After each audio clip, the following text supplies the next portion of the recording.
எல்லோருக்கும் வணக்கம். இன்றைக்கி தக்காளி குழம்பு செய்வது எப்படின்னு பார்க்க போகிறோம்.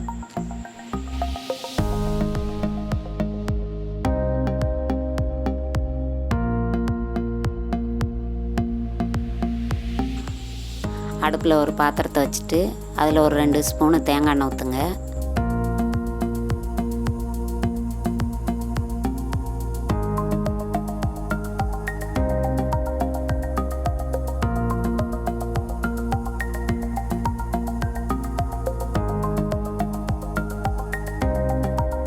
ஊற்றிட்டு எண்ணெய் சூடானோடனே கடுகு போடுங்க.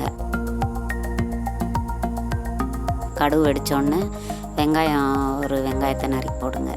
கருவேப்பிலும் அதோட போட்டுருங்க. பொன்னிறமாக வதக்குங்க.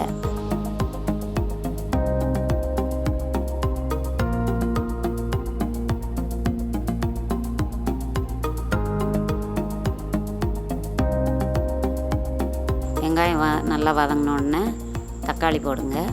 அதோட கொஞ்சம் உப்பும் போட்டு நல்லா வதங்க விடுங்க.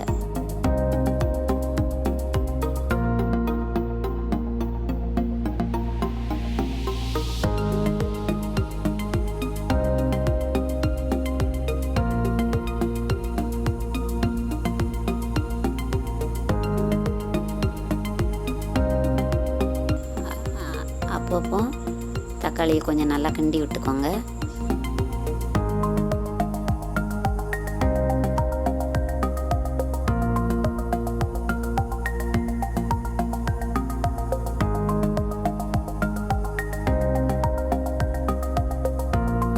தக்காளி நல்லா வதங்கின உடனே ஒரு கரண்டி சாம்பார் பொடி போடுங்க.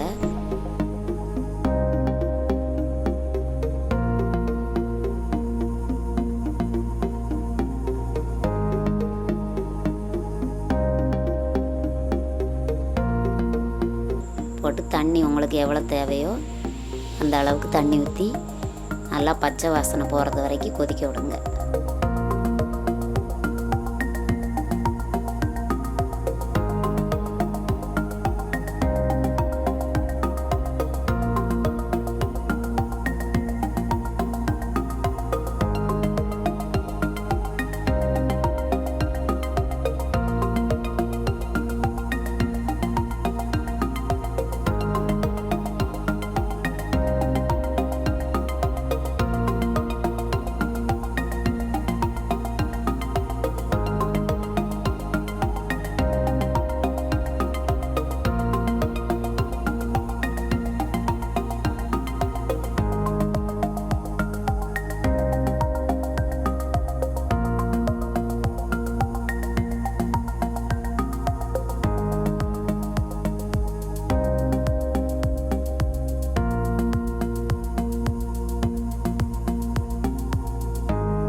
அவ்வளோதான், தக்காளி குழம்பு ரெடி.